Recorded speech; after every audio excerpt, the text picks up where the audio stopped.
Okay, what we are going to do is just get our next unit started a little bit for next class. We're not going to do all of these notes in this video lesson. We'll just do about half of them. But what we are going to be starting with next unit are what we call sequences and series.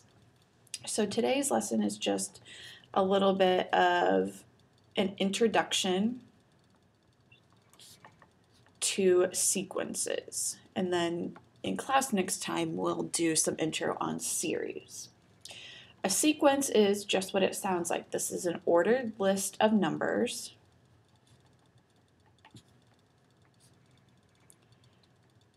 And each one of those numbers we call terms. So when we're talking about a sequence, which is again just a list of numbers, each one of those numbers we call a term. The way that we represent terms in sequences is T1, which would be the first term, T2 is the second term, T3 is the third, and so on. So those subscripts indicate which term in the entire sequence we're referring to. There are two types of sequences that we will talk about. An infinite sequence is a sequence that continues without end, or is infinite, goes on forever.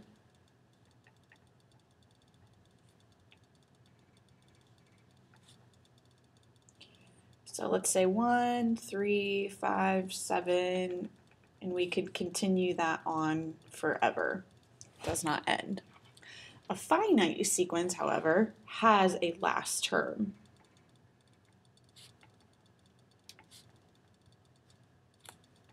A sequence that has a last term.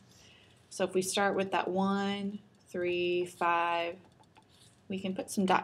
meaning that sequence of adding 2 will continue, but then our last term is 13.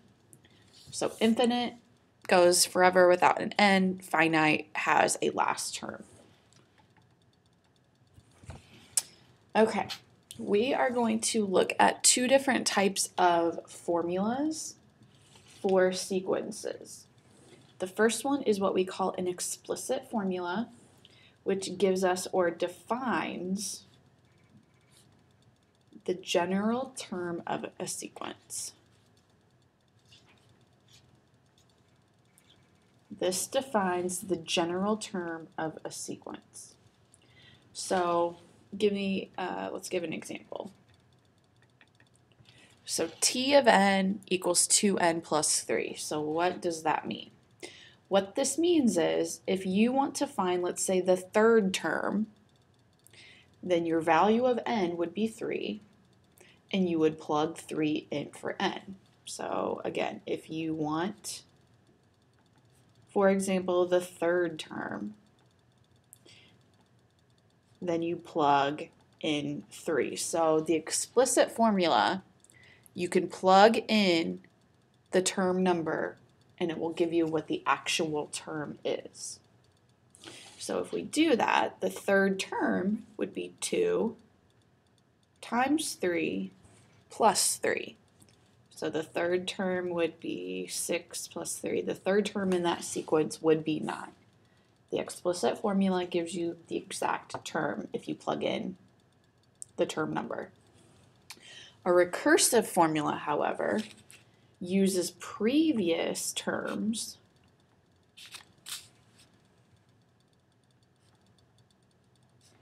to generate the next term.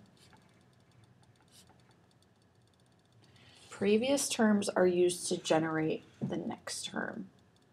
So let me give you an example. What you have to be given for a recursive formula is typically the first term. So here we're going to say that the first term is 1. And then also T of n equals 2 times T n minus 1 plus 3. All right, now this notation can get kind of confusing until you really understand what it means. So again, T of 1, that means the first term, the first number in the sequence. T of n could be any term. It depends on what you're looking for. But that n minus 1 means the previous term. The subscript n minus 1 means the previous term, the term before what you're looking for. So what that means is if you're looking for t sub 2, the second term, you would do 2 times the term before. Well, the term before the second term is the first one, which would be 1 plus 3. So the second term is 5. So you're using the term before to plug that in to find the next one. If you were looking for the third one, you would plug in the second one here to find the third. So let's look at some examples. This is confusing at the beginning, I realize that, but we'll be okay.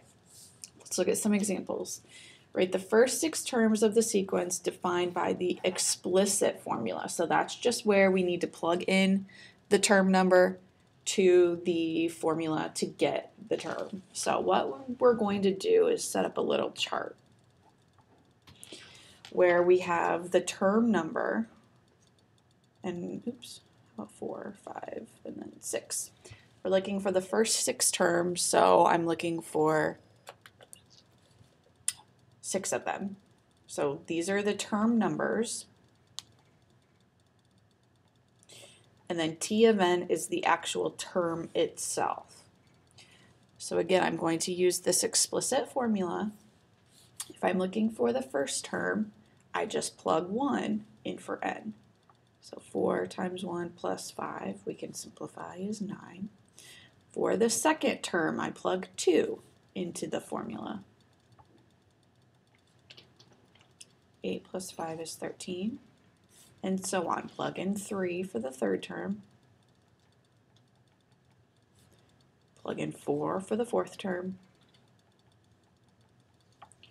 5 for the fifth term.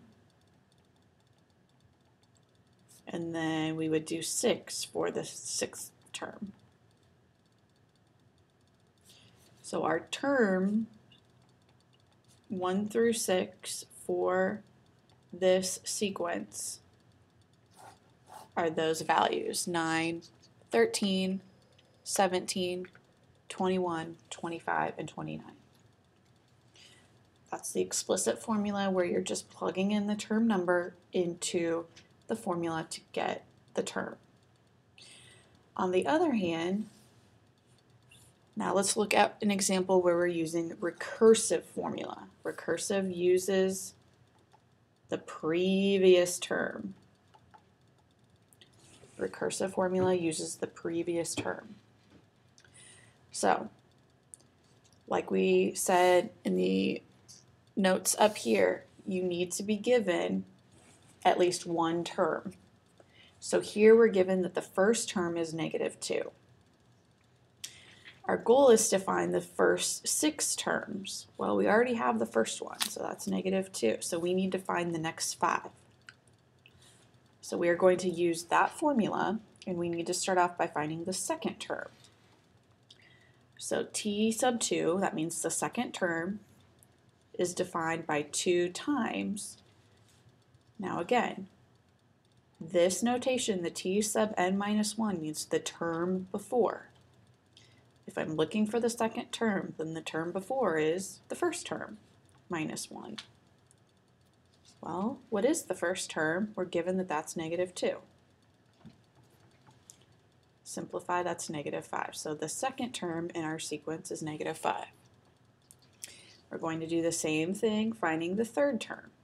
So 2 times, but the term before is -5 minus 1. So what we're doing is we're taking the previous term, plugging it in. Taking the previous term, plugging it in.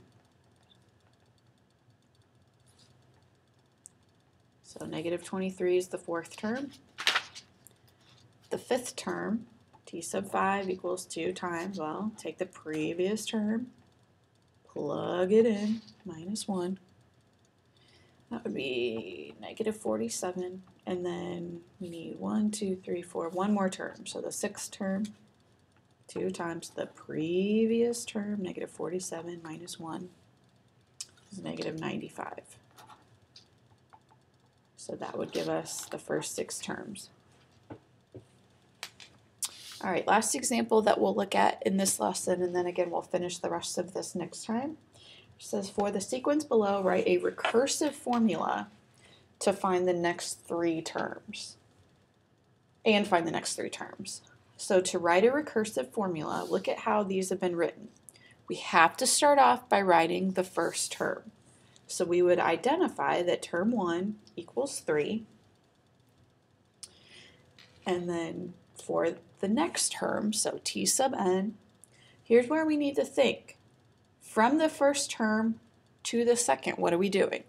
From the second term to the third, what are we doing? And so on. From 3 to 9, we're adding 6. 9 to 15, we're adding 6, and so on. So we're taking the previous term, which we indicate by t sub n minus 1, and we're adding 6 to it. That is the recursive formula. So then to find the next 3 terms, we would take the previous term, add 6, take the previous term, add 6,